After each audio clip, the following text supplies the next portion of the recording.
Good evening, and welcome to another episode of the Unexpected Detour. Where in life detours are inevitable. I am your host, Frances Hammond, and today I have the pleasure of having Sally McQuallen. She is a licensed clinical social worker, a certified alcohol and drug counselor, and she wrote a book. Oh, wait, I got the book, Sally. You want to tell me the name of the book? I hadn't. He did tell you it's called Reaching for Beautiful. It is a memoir of loving and losing a wild child. Yes, I do apologize. I had it already, and then the phone went dead, but okay. All right, so I know you had three children, and Christopher was the oldest. Tell us a little bit about Christopher, because he seems like my kind of guy. I'm telling you, Francis, he was my kind of guy from the get-go, and I didn't even know what my kind of guy was. Sometimes I laugh because I felt so surprised by who I ended up raising. He was some babies, I guess, developmentally, they might start walking 12 months, 13 months, maybe much later. He was already running at 9 months, and that set the tone for his busyness. He was just a firework. And I didn't know what I was doing because I hadn't done it before, but I was trying desperately to keep up with him. And pretty early on, recognized that I also needed to keep him safe because he was so fearless. And of course, I think most of us as mothers see that as part of our job responsibility. It's keep your child safe, keep them alive. And so I took that job very seriously and was racing along, but couldn't keep my eye on him every second of every day.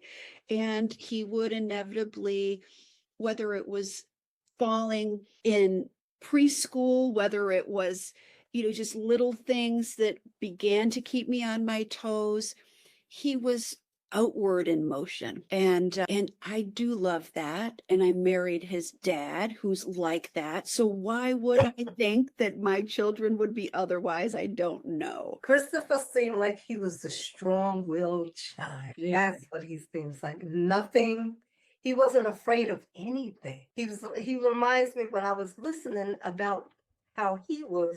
I thought about my son and how my son got these rollerblades, and it just drove me crazy because every 5 minutes you're worried about your child. It could be the littlest thing, and you're like, oh, all you can do is just pray for him. But I said, Christopher seemed like somebody I would have really enjoyed. I probably would have had a lot of gray hair, but I probably would have enjoyed him. Yeah. So true. He was so charming. I'm biased, but he was beautiful. He just shone. His sparkly green eyes were captivating. He drew people in.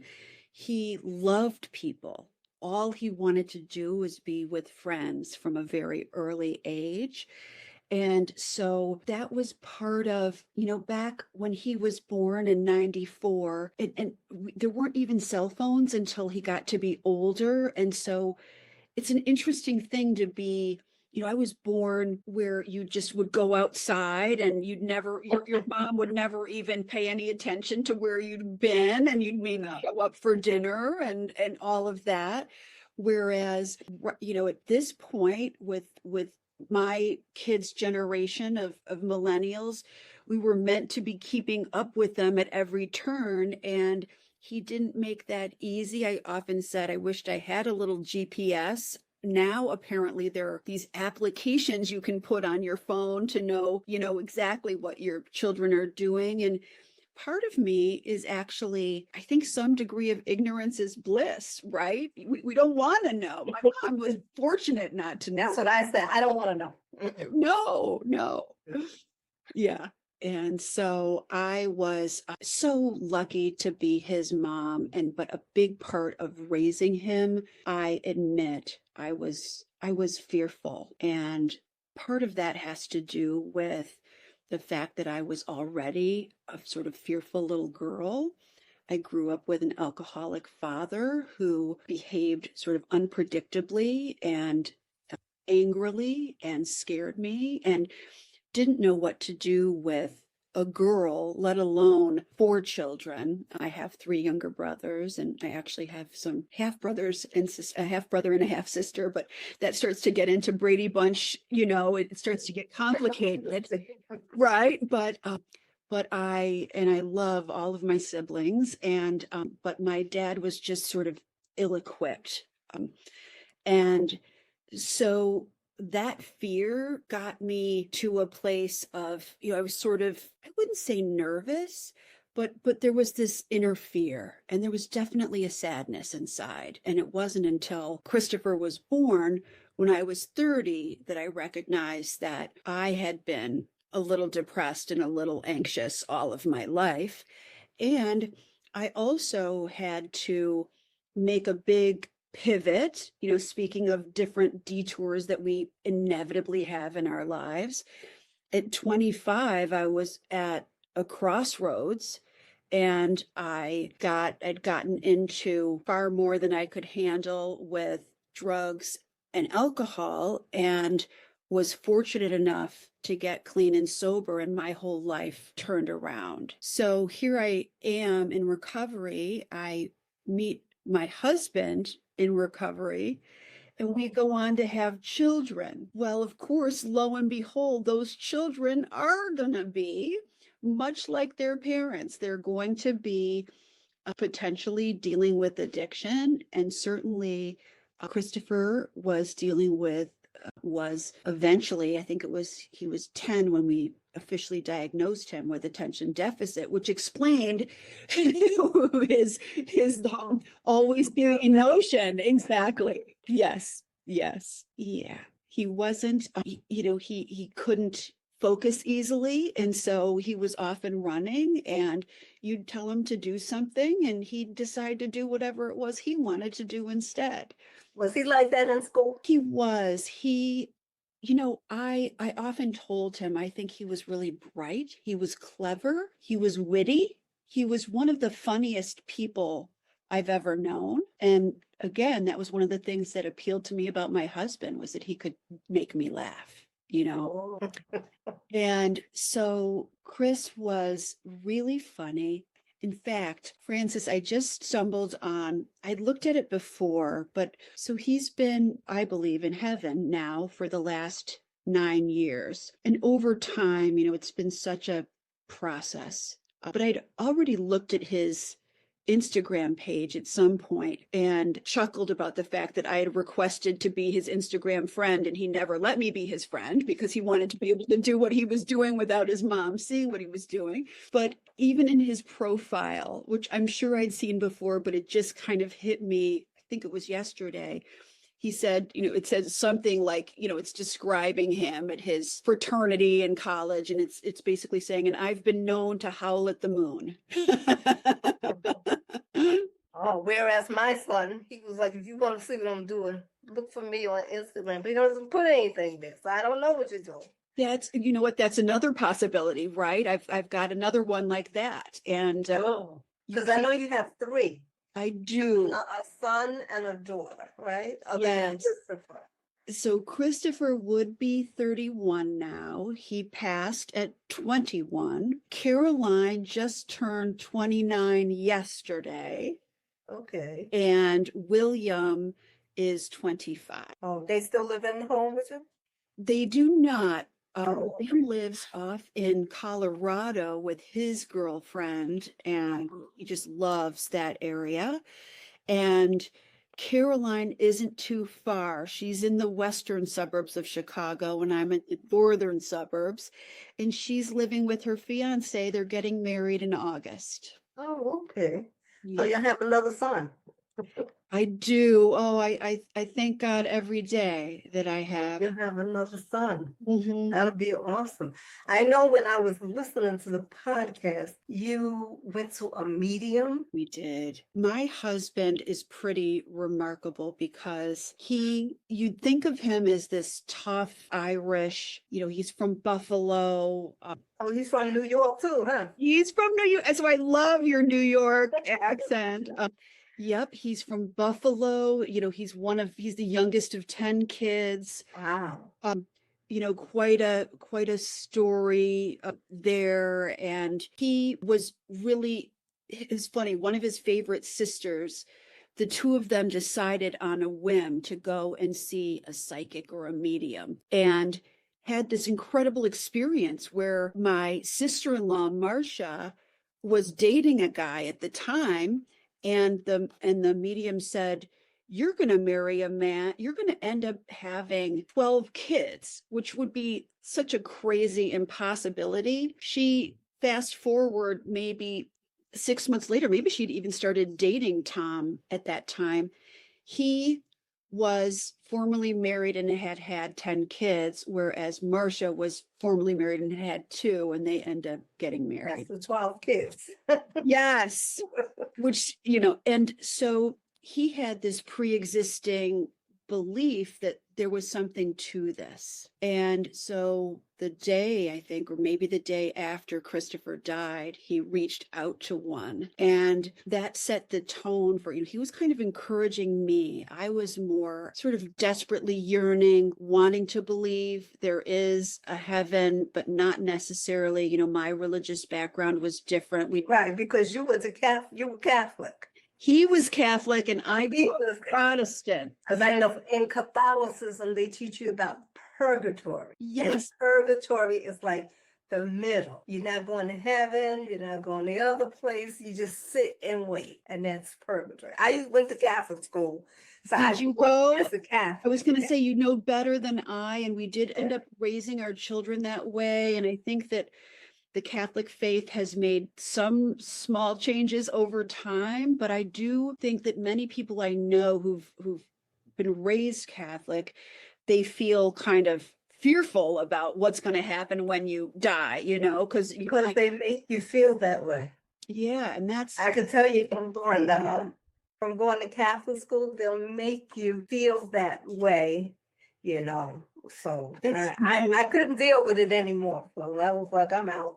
I don't blame you, and I've seen way too many people negatively affected from that. And my husband, fortunately, isn't one of them. He just kind of, and then I think really having entered recovery, we both were introduced to a different kind of spirituality where you can define your own higher power, and you can sort of think in terms of that higher power as being more supportive and comforting.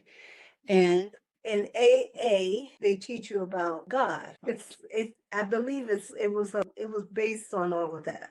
I've been there before. I don't remember, but I do remember that part. Yeah. Yes. You can think about your higher power any which way you want to. It could be that you choose to call it God, as I do, as I've come to. I just believe there's a power of good, and it's been so interesting as a result of losing a child to be trying to make meaning and understand things that I never would have thought to try to understand before, because I just didn't have to.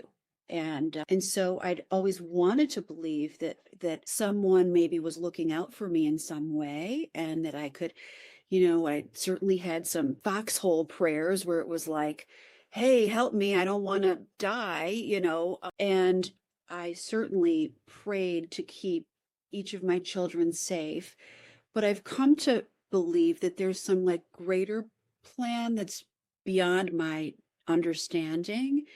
I know we're here to grow and to learn, and none of us are meant to be spared from difficulty. Yes. And some of us, for some reason, have far more than others in this lifetime. But I kind of like the idea of maybe breaking the legacy of addiction, for the people who Yeah, that part I understood because it runs in my family too. But I never knew that it was like it can become hereditary. And my mother used to tell me that it's hereditary, And I just pray for my son that, that it passes him over. He said he doesn't have that problem.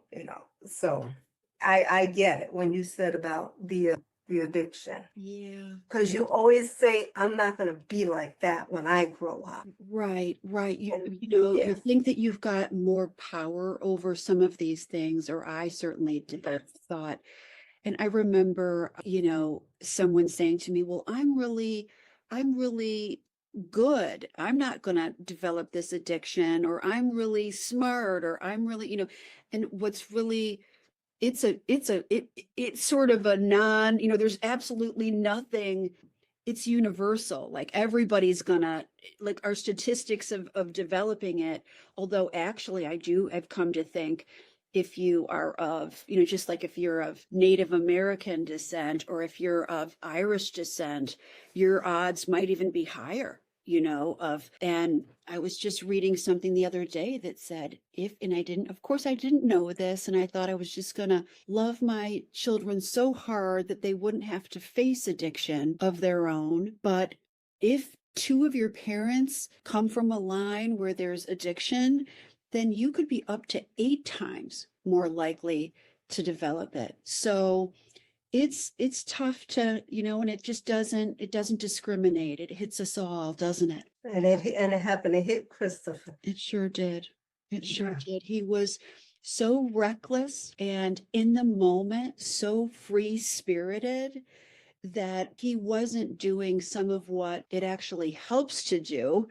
If you're drinking or using, is to think about consequences of any kind. He sort of lived invincibly, but he also ended up having at least three near death accidents even before he eventually died, and the accident took him to heaven.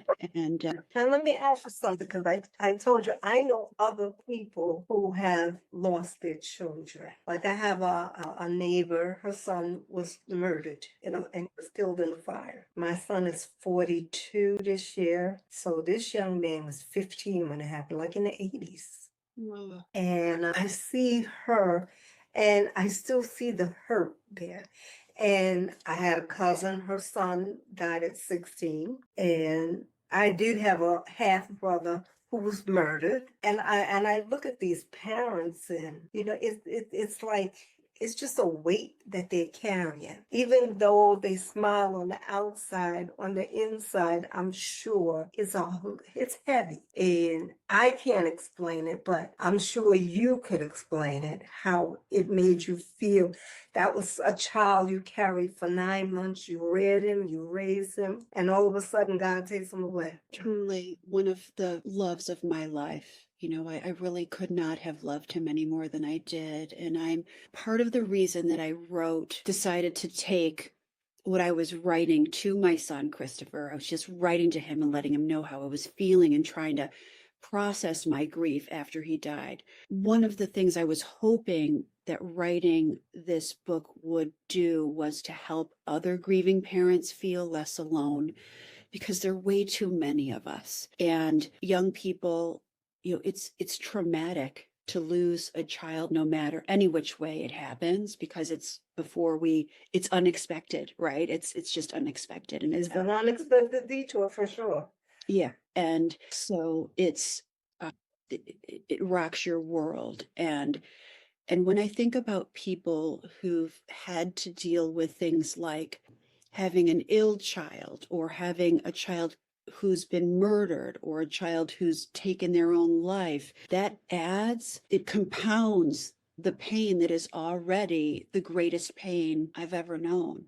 Right. So I just, I have so much compassion. And you were right when you said you obviously are sensitive to what you're feeling from the people that you love and care about. Yes. That and I do believe it's true, we are forever changed. Right. Now, let me just My take thinking. 1 minute. 1 minute. Mm-hmm. Okay. Now we can continue. Okay. Yeah. So, No, I just I cried when I listened to your story. And, I thought about the people I know that have lost their kids. And because some of them were my relatives and the neighbors, and I remembered as I was going to walk about the young lady who died at work. Yeah. And her mother ended up raising her two kids. So all of that, your story brought back memories. And I said, I wondered how you felt because before I got to you, I called somebody because I wanted to ask her, how does she feel? yes. And she Yeah. said, it's been, let me see, her son would have been 50 years old, 53 years old. So he died at 15. So he never got to see anything else. And her heart aches for him because that Yes. was her firstborn. Yes. And she doted over him. So that's when I understood how you felt. That was your firstborn. And when I listened and you talked about how you did everything for Christopher, you got the book and all of that stuff, I laughed because I told the coworker, I said, so now you have another baby. I said, how come they don't have a book? "Phil, I'm busy, I'm busy. Then they had another baby. I said, well, she's out. 3, that's a charm. That was it. Yeah. So I thought about it and I laughed. I said, see, I was right. That first one, that's the one. It's And funny. then we intend to do that. No. I think it's just we're in awe of this child that we gave birth to. We have a big responsibility. We're a mother, and you have to care for this child, and you do the best you could. And I think you did a good job. I appreciate that. Yes, and don't you blame yourself for nothing. That's what I want to tell Thank you so much. you because you have I nothing love to the do way with you it. put that. I love the way you put that. Like yeah, in awe of this. And then, I was going to tell you a funny story about my William. I remember he said, where's my baby book, Mom? What was my first word? And, by the time he came around, I was so busy. Exactly. We didn't get anything. Yeah, he didn't get a baby book. So I ended up making him one when he was about 18. Oh, okay. I'm And sure then that touched his heart. I just tried to think about, well, wait a minute, I can't remember, but I'm going to maybe have to make a few things up. Yeah, because you had a Christopher, then you had your daughter, and then here comes baby 3. By then, you're busy. You're busy. And so I am really conscious of what you're kind of talking about, which is, Christopher, because he was the first, because he was wild, because we needed to send him away and get him clean and sober at 16, his sister and brother, and also because guess what? Although I'm crazy about him and will always be, he also was not always nice to his brother and sister. I was going to ask you about that relationship. Yes, it wasn't easy to be, related to him. He'd get frustrated, and they just, looked up to him and idolized him. And he kind of just thought, hey, brother, I don't have time for you. that's right. I've got to hang out with my friends. And then he was also not here. Well, there was a period of time where he was away at a therapeutic boarding school to stay clean, make sure he got clean and sober. And, we were lucky enough to do that, or it wouldn't have been possible. Right. But he took up a lot of our attention. And so we're conscious of the fact that now that he's not here, we don't want him to get Right. In a nice way, all you have to do is say he transitioned. Yes. Yes. That's it. I You like never I don't like the other words. I always say transitioned. I like that. I'm still kind of playing around all these years later with what feels right. And I think He is your like that. angel. He is your guardian angel and your hustles. He's watching over you. That's why I asked you about the medium, because for me, I don't believe in that. But, people have to find some kind of closure. So this is a way of finding closure, that you look for other outlets to find this closure. And for me, it didn't work. I mean, I never tried it, but I know when I lost my oldest brother, I dreamt about him, and I dreamt he went to heaven. And I dreamt I went up to these church stairs and he was there. You know, I went looking for him. Now, with my mother, I dream about her. I never see her face. I think I'm hearing her voice until my son found a recording of her voice from when he was little. And he went and bought a cassette player because he wanted to see what was on that cassette player. Because him and grandmother were like this.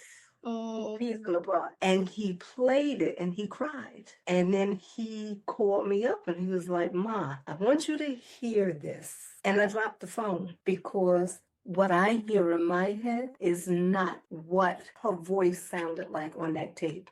So it was a voice that I made up in my own head. So if you have any recordings of Christopher, do not get rid of them. This way you can always go back and hear what he really sounded like when he was here and not what you think he sounded like.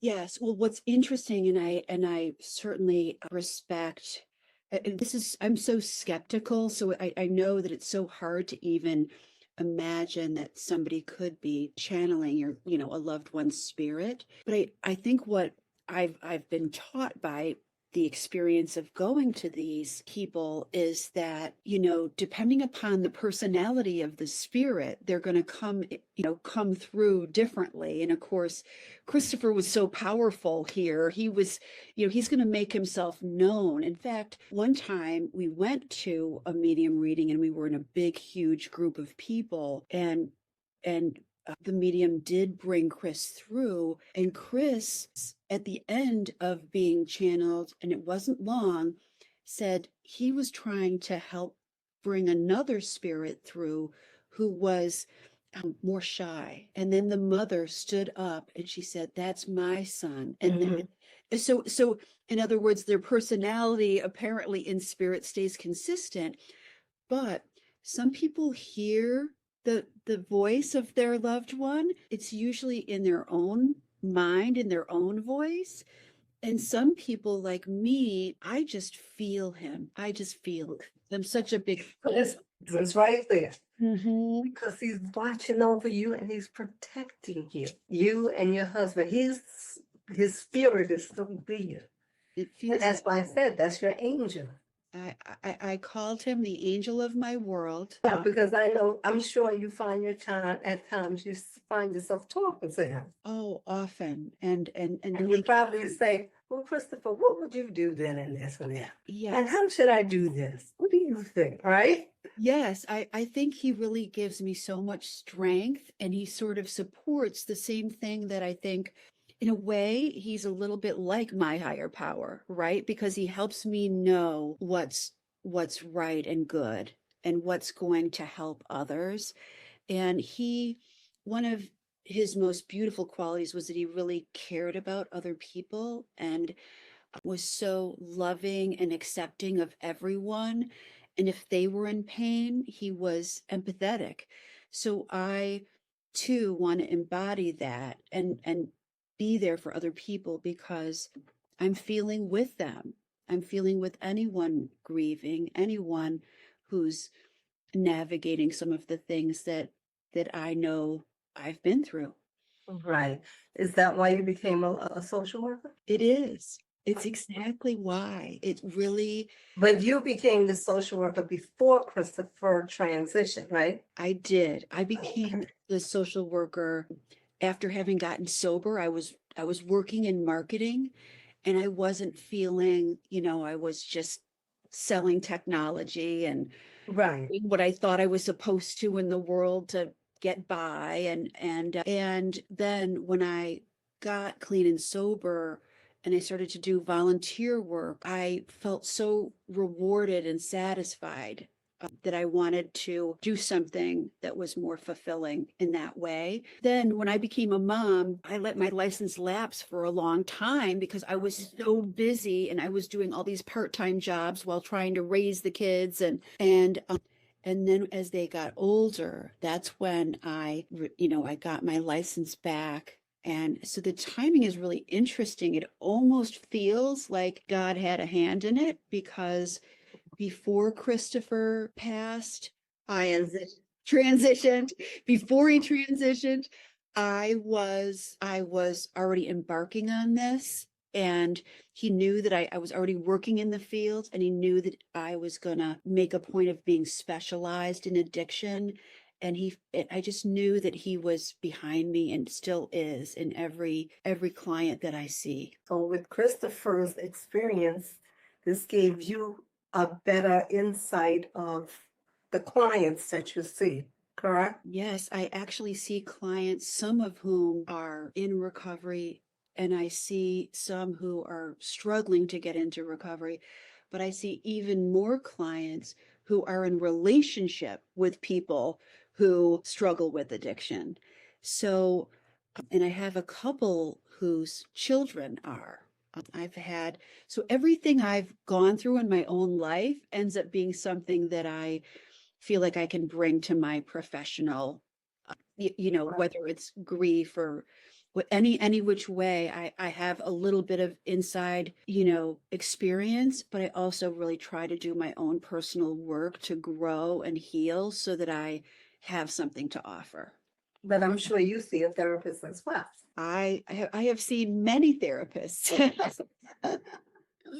Because I know I hear people who are social workers who said the social worker needs a therapist too. Because I'm Yeah. sure you're taking in all that information, it has to be a big load. And you have to have an out as well. So True. It's true. I have a couple of I have people that I consult with, that we share our experiences because you do need to take care of yourself in such a way as you don't absorb it all. You help, but then you return back to yourself. right, you go to a group for grief counseling or something? I go to a couple of groups with other social workers or clinicians who help process through some of sometimes you hope you're doing right by them but will give you other strategies and ideas and support. And then I also believe in, at the end of the day, sort of performing a ritual of coming back to yourself so you're not carrying, because I only have one, two shoulders to carry things on. Right. Yeah. In other words, you're carrying their load, so you have to release. That's right. Exactly. Yeah. Exactly. 'Cause I'm sure that's what happens like with any profession when you're dealing with people and they're dumping on you. You have to have your release as well. That's right. That's right. Yeah. It's a real interesting. I mean, I feel so lucky I get to do it because I get let into the lives of the people I see, but then I can't stay in that place. Right. You can't carry their burdens with you. You got your own. Any more than a mother can, right? So part of what was learning from grieving Christopher and raising him was I couldn't prevent anything from happening. He had to learn things, and each of my children have to learn things the hard way and face their own challenges so they can grow. And what I really need to be doing with them is sort of some of the same thing I do with the people I see. It's just love them and support them and offer suggestions if they ask me. And that's about all I can do. Right. How did the other two children deal with this transition? It's been very hard for each of them. Each of them were just beginning to get to a place because Caroline was 2 years younger. Christopher perceived that things came more easily to her, and in some ways they did. She was a girl. Yeah, because and she also makes it look like she looks like she can pull off, Right. and they were really building a friendship as they got, because Okay. Because they caught up. exactly. And then That's what it was.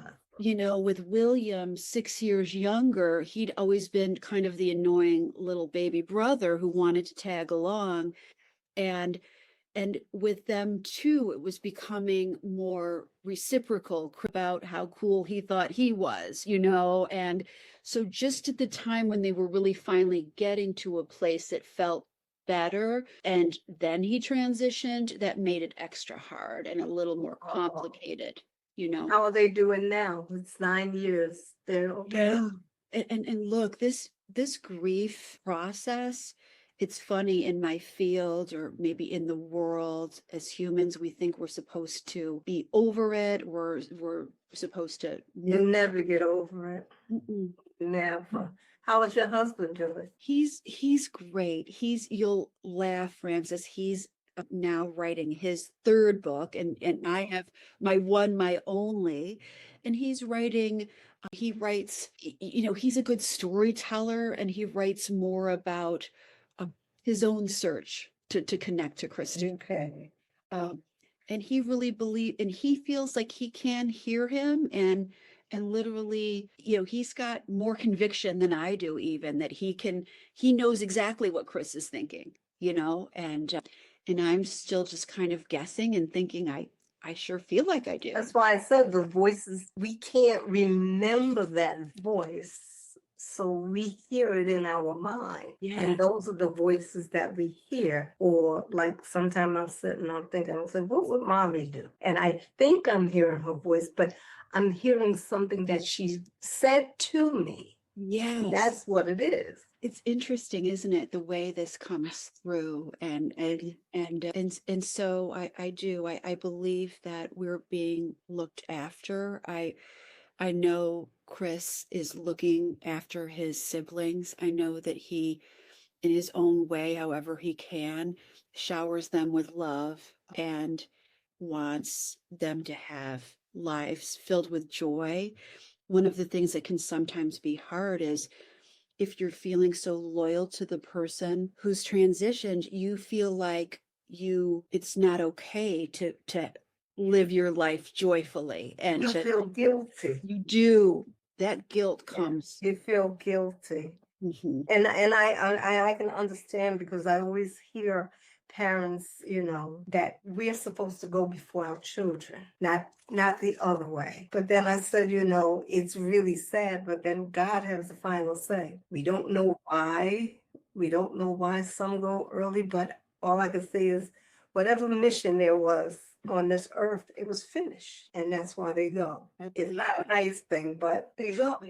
I believe that to be true. And I believe that Christopher wasn't, you know, we all die, and Christopher wasn't meant to stay any longer. He had finished his mission.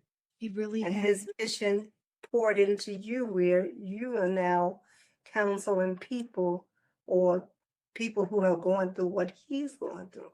So with him, you could use his story and they'll understand. Absolutely. You know, It gives me such, you know, it just magnifies the feeling of love, you know, it just really does. And this grieving process is hard enough without putting ourselves through that kind of guilt.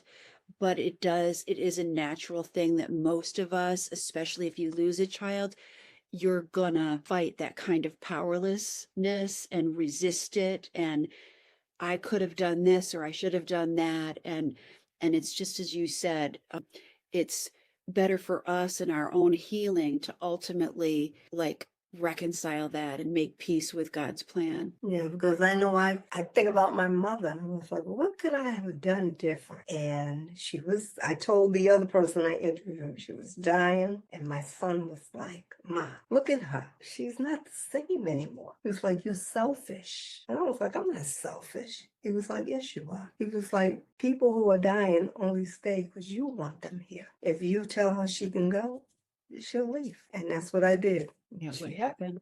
I've heard that so many times, so many times. And So, and I wish I would have went to grief counseling when my mother passed. I think it would have helped me. I bet it would have, because it sounds like you were doing that thing that we all inevitably do that's so human. We think that we should have done something, or you feel guilty because you wanted her to stay, which was, of course, you wanted her to stay. It's very hard to let go.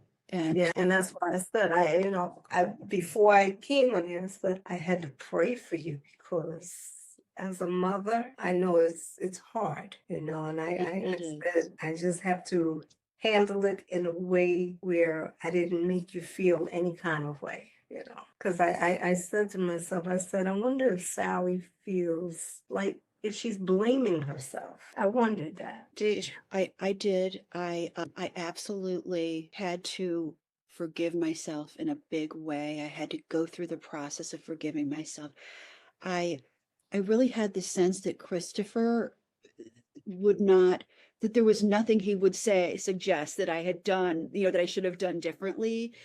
But one of the toughest pieces for me was that, he died on January 3rd of 2016, and he'd gone into the city. He was on his break from school, and he was such a hellion. He'd gone, he'd started drinking and drugging again, and I'd kind of tried to let go.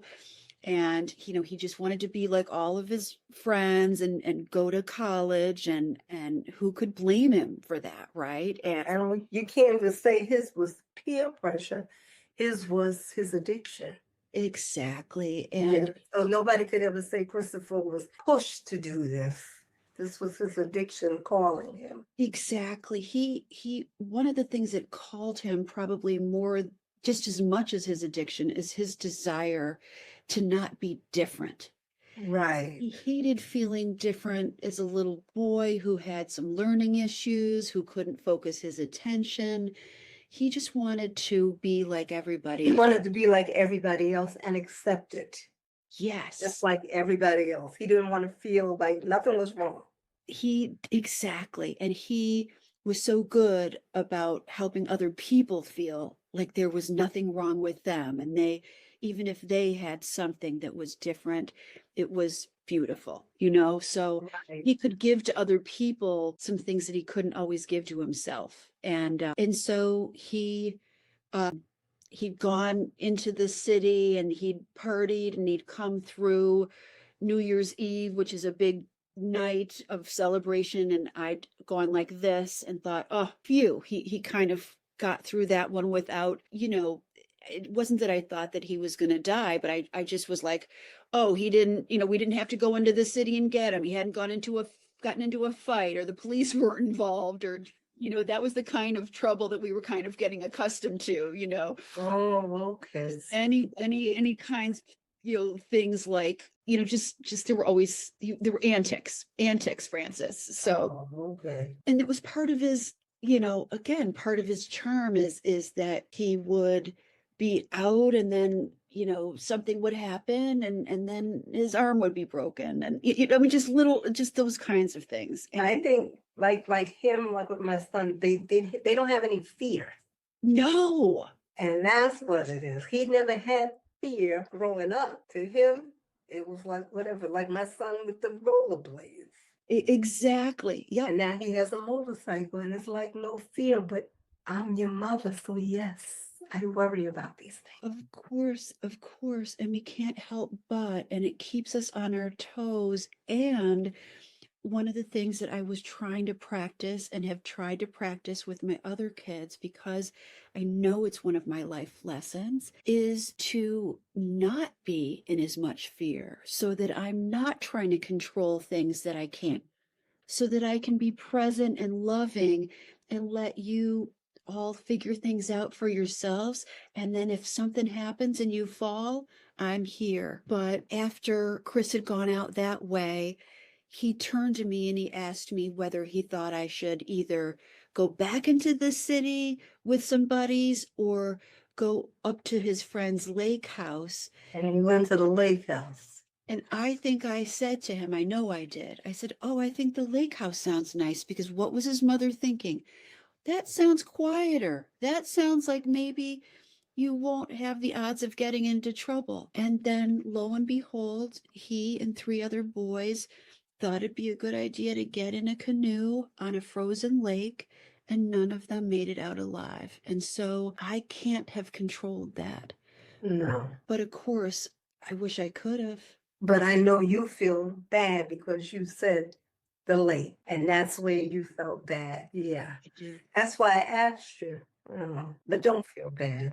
Don't hold yourself accountable. You did what you thought was, you said what you thought would be better for him, not knowing that they were going to get in this canoe, in this frozen water, and just that would be it. That's right. Yeah. And Are you friends with their parents, the other boys' parents? I don't know all of the parents, but I know of one set of the parents, and everybody has been, gone through. This is so traumatic, and so I care very much about how they're doing, and I feel for them.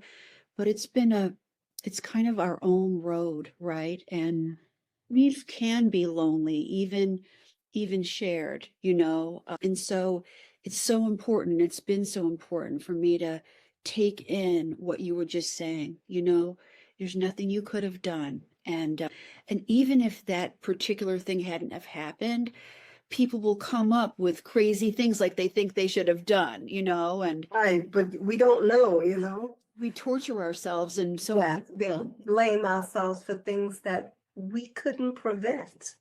Behold this guilt thing over our head all the time. So and so we understand. yeah, it's just that was a part of, and that's part of the reason that it's taken time, and that's part of the reason why I think some grieving parents stay tortured, because they don't know how not to continue to feel that on top Right. of their pain. But they figure if I would have been there, this wouldn't have happened. Right. But then we don't know. And my brother teases me. He says, "What are you going to do? Christopher, you wouldn't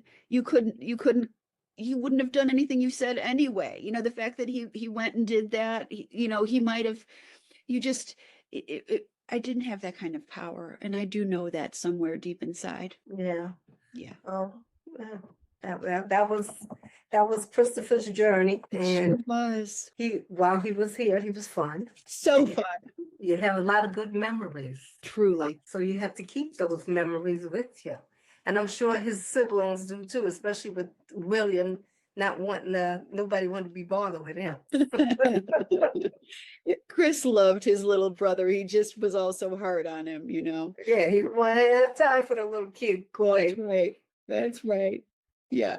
And your husband, he's doing okay. So We're doing okay, and and wow, do I feel grateful I get to be Chris's mom, and I will always be, and I feel grateful that I've just let myself feel the pain when it comes, so that it kind of slowly lightens over time. And I know that for the rest of my life, it's going to hit me from time to time. right, It's going to it hit. comes in spurts, but you are holding on strong, and you're able to share his journey with others. And perhaps by you sharing this journey, other young people would think first before they decide to do silliness. I wonder, I hope Well, I pray that I pray more they will. people read that book and read about Christopher, so they'll think twice. And I'm going to make sure I put the book in the podcast so Wonderful. they can purchase it and read your story. And I hope it gives comfort. Yeah, because that's why I said I needed to talk to you, because I only saw parents who they held on to this grief. Like I had a cousin, her daughter was in a coma, and then she was given the wrong medication at the hospital. She went into a coma, she died, and her mother was distraught. Yes. Her mother had another baby, but while she was pregnant with the other baby, she died herself. Isn't that sad? And then the living daughter that she did have, she got hit by a car. So all three. And we sort of could easily shake our hands at God in a situation like that. That's just too much. And her mother blamed herself for taking her to the hospital. She had to get some asthma medicine, and they gave her too much. So her mother walked around with this, and I watched her, and it was not a nice thing to see. No, it probably killed her, because you really can die of a broken heart. Yeah, and that even though she had a baby after she died giving birth and leaving the child here to be raised by her sister. And I said that, and then you have the little sister, the other sister that was alive, blaming the little sister for the mother's death. Yeah, yeah. I'm sorry. Said, And yeah. I think about it that way sometimes, Francis. I think to myself, this has certainly been my most painful experience, but I can't often even fathom how we do, how we do this life, and how some people meet with so much hardship and pain. And all I can think of is that we're meant to learn and grow, and that hopefully we get to come back in another life and put into practice what we've learned. Yeah, I'm sure one of the children will have a child that's going to be just like Christopher. You're going to have a grandchild just like Christopher. You're going to come back and you're going to tell me too. I think you have a gift of your own, so I don't know why you don't believe in mediums, because I feel like you have that medium energy, and I know it's true that I will see Christopher's spirit show up again. And then your husband's going to be like, he has just like Christopher. And I bet you I know which one is going to have the Christopher. It's going to be William. That's who's going to have Christopher again. And, I can't wait. yeah, and then you're going to be like, oh my God. I'm going to say, oh, I've been there. Now you know why I didn't. Exactly. And then you're gonna just spoil him in certain homes. You better believe it. Yep. You don't have to keep him. It's so much easier, isn't it? Because Yeah, you don't have to keep him. You just spoil him, and grandma, grandpa say, okay, bye. Absolutely. I'll be Yeah. much better at that. Yes, but I thank you for your time, Sally. This was a pleasant conversation. I'm glad we got to talk, and I'm glad that we got to talk about Christopher. I am too, Francis. Thank you so much for having me, and it was felt really good to be with you. Oh, thank you. Yeah, but I don't want to make you cry, so I cried before I got here. So, yeah, but